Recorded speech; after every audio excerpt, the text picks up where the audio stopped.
fasting also. So you said salam alaikum. I need to be fasting.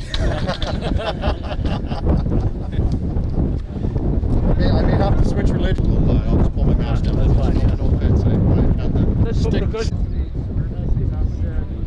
Yeah, You want to come on over here?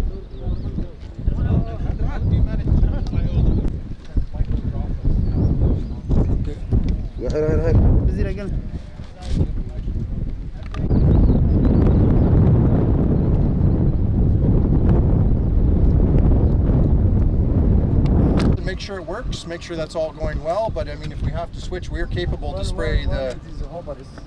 Yeah. Which one is suitable? I think malathion is the most suitable. Malathion is the proud. Yeah. Even strong as a purpose. No, I agree. You're right.